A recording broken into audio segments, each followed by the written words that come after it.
अब सुने कुसमंडा माँ की कथा। माँ दुर्गा जी के चौथा सवा रूप का नाम कुसमंडा है। अपनी मध्य हल्की हंसी द्वारा अखंड अथार्थ ब्रह्मांड को उत्पन्न करने के कारण इन्हें कुसमंडा देवी के नाम से अभिहित किया गया है।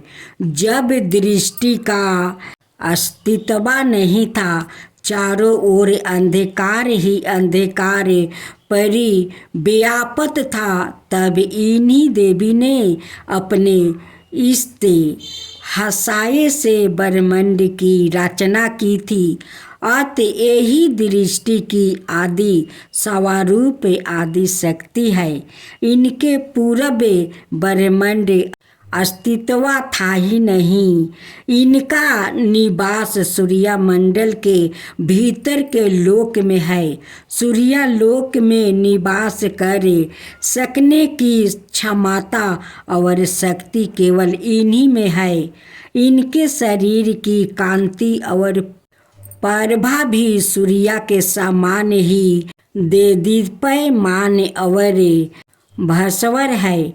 इनके तेज की तुलना इन्हीं से की जा सकती है। अनाए कोई भी देवी देवता इनके तेज और प्रभाव की समाता नहीं कर सकते हैं। इनके तेज और प्रकाश से दसों दिशाओं प्रकाशित हो रही है। ब्रह्मांड की सभी वस्तुओं और प्राणियों में आवासित तेज इन्हीं की छाया है। इनकी 8 भुजाएं हैं। अत यह अष्टभुजा देवी के नाम से भी विख्यात है। इनके 7 हाथों में कर्मश कमंडलु, धनुष, बाण, कमल, पुष्पा, अमृत पूर्ण कलश, चक्र और गदा है। 8वें हाथ में सभी सिद्धियों और निसिद्धियों को देने वाली जप माला है। इनका वाहन सिंह है। संस्कृति भाषा में कुसमंडा कुमरे को कहते हैं। बलियों में कुमरे की बलि इन्हें सर्वाधिक प्रिय है। इस कारण से भी यह कुसमंडा कही जाती है।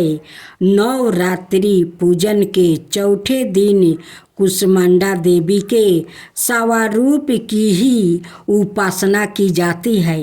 इस दिन साधक का मन अनाहत चक्र में आवासित होता है। अत इस दिन उसे अत्यंत पवित्र और अचंचल मन से कुसमंडा देवी के स्वरूप को ध्यान में रख कर पूजा उपासना के कार्य में लगना चाहिए। माँ कुसमंडा की उपासना से भक्तों के समस्त रोग शोक विनष्ट हो जाते हैं। इनकी भक्ति से आहु, यश, बल और आरोग्य की वृद्धि होती है। माँ कुसमंडा अतलप सेवा और भक्ति से भी प्रसन्न होने वाली है। यदि मनुष्य सच्चे हृदय से इनका शरणागत बन जाए तो फिर उसे अत्यंत सुगमता से परम पद की प्राप्ति हो सकती है। हमें चाहिए कि हम शास्त्रों पुराणों में वर्णित विधि विधान के अनुसार माँ दुर्गा की उपासना और भक्ति के मार्ग पर आहे से अक्सर हो। माँ के भक्ति मार्ग पर कुछ ही कदम आगे बढ़ने पर भक्त साधक को उनकी कृपा का सुरक्षा में अनुभव होने लगता है। यह दुख स्वरूप संसार उसके लिए अत्यंत सुखद और सुगम बन जाता है। माँ की उपासना मनुष्यों को सहज भाव से भवसागर पार उतारने के लिए सर्वाधिक सुगम और ठीक मार्ग है। माँ कुष्मांडा की उपासना मनुष्य को आधियों व्याधियों से समर्थ विमुक्त करके उसे सुख समृद्धि और उत्पत्ति की ओर ले जाने वाली है। आते अपनी लौकिक परलौकिक उन्नति चाहने वाले को इनकी उपासना में सदाए तत्पर रहना चाहिए।